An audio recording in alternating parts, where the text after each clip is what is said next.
More than 90% of home buyers look for their properties online, and the listings with better images are the ones that get more viewings. Want to know one of the secrets how realtors and estate agents are getting more money for their properties?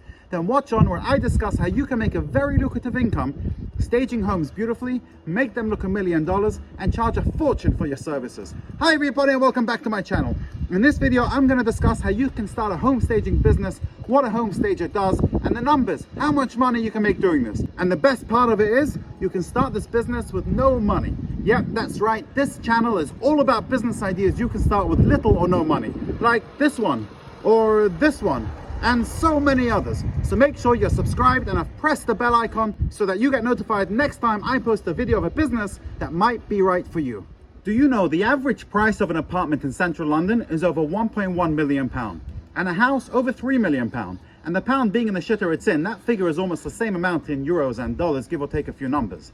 And by staging a property, you can add around 7 to 10% to the asking price. So for every $1 million, you can ask another $70,000 to $100,000. That's big money, and the homeowners don't have to do any of the work. Just a phone call and a consultation with you, and you do everything else. I'm on a street in Greater London, outside central London, where this 6-bedroom house is currently on the market for £5.4 million. And I reckon if they would have made a small investment of staging this home, making this entrance more welcoming, putting some green plants near the entrance, some furniture in the living room, props in the kitchen, they would be able to charge an extra £350,000 to £500,000. And it would have been sold by now. I gotta say though, the swimming pool and garden look great.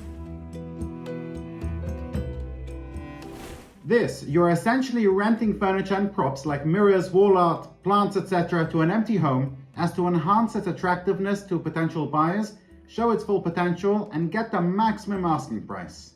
Some other services a home stager might offer is discussing rather than supplying how best to furnish a property, what props to put in and where. And for this you can charge anywhere from $150 to $500 an hour. Recommending best spaces within the house to be staged, especially in vacant homes. Not all rooms need to be staged. Advising homeowners on ambiguous spaces. Some homes with random rooms or funky floor plans can be improved with creative staging and furniture placement. What are the benefits of staging a home? Well, according to the National Association of Realtors report, 23% of sellers' agents indicated that staging helped increase offer amounts by up to 5%. 18% of agents said that staging increases offers by 6 to 10%, and 6% saw offering increases of 11 to 15%. The adage of time is money applies here too. According to Home Advisor, staged properties spend between 33 and 50% less time on the market.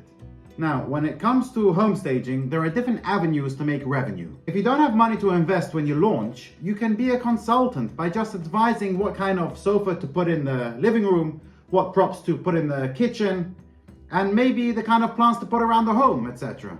You can also advise on paint colors on the walls, and as I mentioned earlier, you can charge $150 to $500 an hour. Another avenue of revenue if you don't have money to start and stock your own furniture is to buy the products with or without the homeowner. Set up and stage the home and charge a commission on all money spent, or just a flat fee if you like. And all you'll need for this is a couple of handy people to help move the furniture around the home and to hang up wall art. You don't even need a vehicle, as most companies will deliver the products you order. And the third way to make money from home staging is to actually stage homes from beginning to end. I mean, this is what this video is all about. That is applying the furniture and props, setting up the home, and then collecting everything once the home is sold or rented out, unless you include the option of selling the furniture to the new homeowners, and that's another source of revenue, which I will discuss in a moment. Obviously, if you go down this route, you'll have to buy stock, you'll have to have storage facilities, and that can cost you. How much? Well, that really depends on what kind of furniture you buy, how much of it and what kind of quality you buy. You see, this channel is all about business ideas you can start with little or no money. Now, I've been asked in the past, what do you call little money? $1,000? $10,000? And the answer to that is, it depends. If you have a business idea, you can start with, say, $10,000. That's a lot of money, right? Now, if you can get that money back within 3 to 6 months, to me, that's a great investment. And I'll call that the little money. However, if it's a business idea that will take you 12 months or more, then that $10,000 is a lot of money.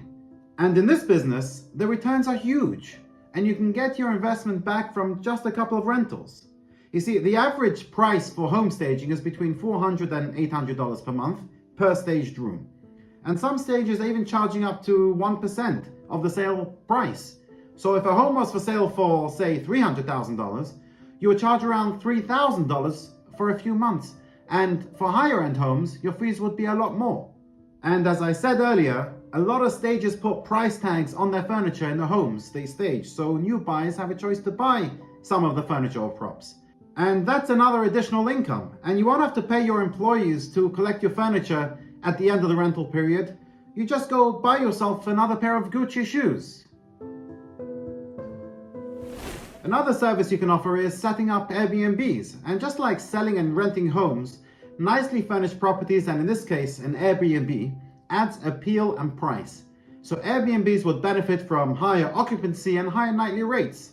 Now before COVID, I was involved in Airbnbs, and one of the services I offered was to set them up. And the trick for this was to make them different, make a theme, like this football theme house I did in Liverpool near Anfield Stadium, or this music theme apartment in London on Abbey Road. Because they had a theme, we were able to charge higher rates per night, and they were almost fully booked. And the money is great too. To furnish a 2-bedroom Airbnb will cost you around $2,000 to $2,500. And you can easily charge double that or more to your client for your service. It only takes a day or two, and the money's great, plus it's fun too. I'll discuss more on this in a separate video, so make sure you are subscribed. Thank you. So that's 4 avenues of revenue for home staging. And now the question is, how and where to market this business? Well, social media is the obvious place, and you don't need a portfolio to start. Obviously, this helps. You see, when I started setting up Airbnbs, I didn't have a portfolio to show anybody. I just started by speaking to property investors, convincing them to change the rentals from regular rentals to Airbnbs. I explained the advantages, especially the higher returns they would get if they invested in furnishing up their properties nicely. And they tried me out. The slideshow of these pictures are pictures of properties I set up for Airbnbs. At first I did it for cost, but it wasn't long before I had investors calling me to do their properties as I delivered, and was good at what I did. And word of mouth got me going. In fact, I never did any kind of marketing. That's how good it was. And the same can be applied to general home staging. Talking to agents, explain the advantages of home staging, the problem it solves for them, and why they need you. Get your name out there. Start by offering cost and slowly build up a portfolio. And it won't be long before others hear about you and other chains of the same companies start knocking on your door. And as I said earlier, don't forget social media. Start building a portfolio, post consistently, and blow up your socials. And it's not only Facebook, Instagram, and TikTok. Make sure you're on Pinterest too. Pinterest is also a great place to get ideas. You'll also want to be on business-to-consumer websites like Houzz, Bark, Checkatrade, Rated People, and all the others. I'll post some links in the description below. Anyway, I'm not going to babble on any longer. This is a great business with low startup costs and huge returns. I hope you've enjoyed this video. Please let me know by giving it a like. It will do so much for me and my channel. And if you're looking for a fun way to make money, then watch this video where I discuss my TV journey and how you can make money being on TV. It's a good one and worth watching. Have a great day and see you next week.